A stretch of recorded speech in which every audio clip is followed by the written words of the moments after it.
Hello everyone, Stephanie here from Stephanie Broussard Rolfing Structural Integration, and today I'm going to go over a few of the exercises that are on my website under the exercises for clients page.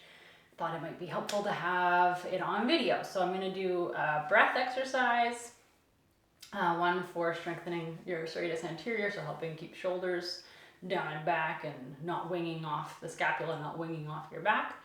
And then the last one is for your psoas, so hip flexor. So first one for breath, it's just about breath awareness. Your breath is your immediate access into your nervous system. So by breathing slowly with intention and especially through your nose, you can access your parasympathetic nervous system, so that rest and digest nervous system. So that's what we're going to do now. And what we're focusing on is getting the ribs to move. So our ribs are designed to move, and so we can let the lungs expand through the movement of our ribs. So that's what we're going to focus on. So you're just going to bring your hands to your side body and you're going to breathe. And you're focusing on feeling your hands separating, so going wider side to side. Not a big forced breath, just a full breath.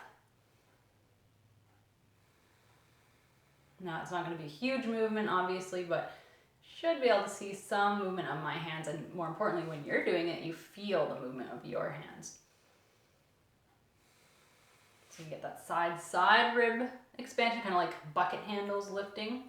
And then you can go front to back, and again, your ribs should expand forward and backwards. So you can put your hand on your back as high up as you can comfortably get it, and onto your front. And again, you're just trying to feel your hands separating front to back. And you might notice it's easier for you to get the front back expansion, or maybe you find it easier side to side, but just working on getting both and just bringing awareness there. So you can do that for, a minute, 30 seconds, whatever feels good, 30 seconds each way.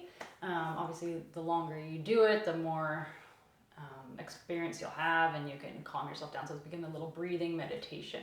The second exercise is for the serratus anterior. So this is to help with scapula winging. So it's coming off the back body. So it's part of that shoulder forward, hunched, rounded, closing through the chest posture.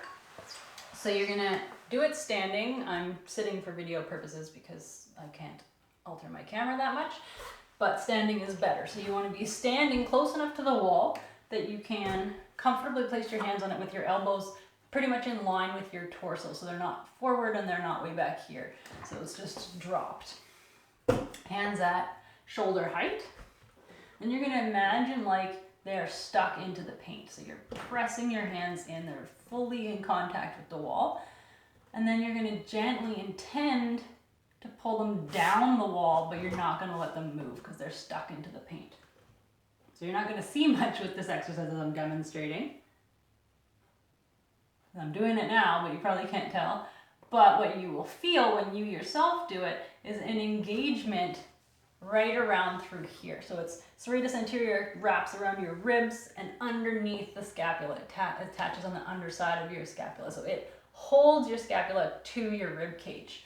So that's what you'll feel, is an engagement right around in here.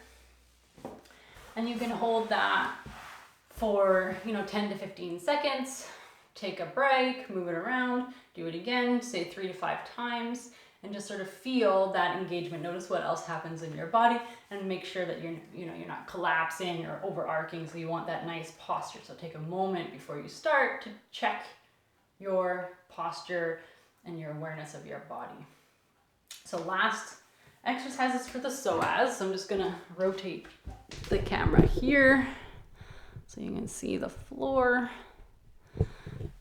Perfect. Okay, so this exercise, you're gonna lie on your back. We've got a yoga mat, just to make it more comfortable. And what you're gonna do is you want your legs to come up to a 90-degree angle, right? So that your shins are coming right parallel to the ground and your thighs are perpendicular to the ground. The stool's actually a little low for me.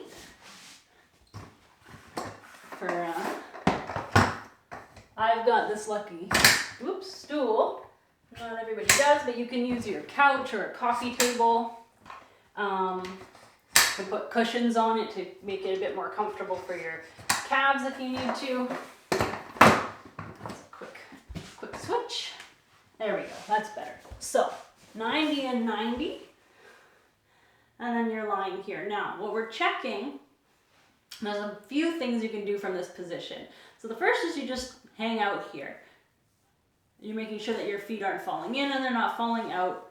So there's a slight engagement to keep the toes up. This is using gravity to get your hips to fall back into the socket. So this is really nice for low back pain. It's letting your pelvis come to a neutral position.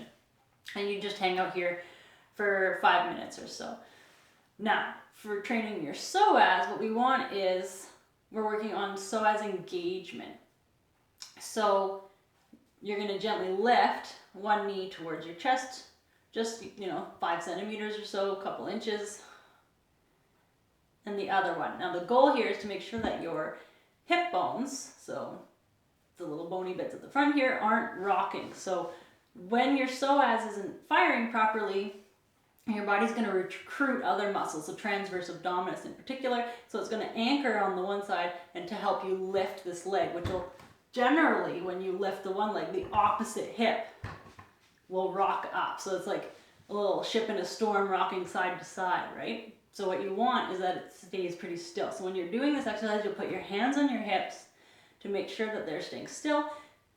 The leg you aren't moving, you're really feeling that calf in contact with the stool, so you've got lots of support, so your body feels supported. And then you'll just gently lift it in. When that becomes easy, or if it already is easy and your hips aren't rocking at all, then you can ditch the stool or the table or whatever it is and come to a position here where your feet are on the ground. And then you'll do the same thing, lifting your knee up a little bit and again making sure that the hips aren't rocking. If they do rock, you go back to your stool. And you can do this, 3 to 5 times per leg, a couple times a day. If this becomes really, really easy and there's no rocking, then you can level up and straighten your legs all the way out. I don't have space here, but you can do it with straight legs and lift and lift. And again, you're making sure that those hip bones aren't rocking. So those are a few exercises that you can do to help with posture, help with your hips, and helping with staying calm in this time of uncertainty with the COVID-19. So I hope those are helpful. If you have any questions at all, email me, shoot me a Facebook message, text, whatever you want. I'm happy to help. So take care. Bye-bye.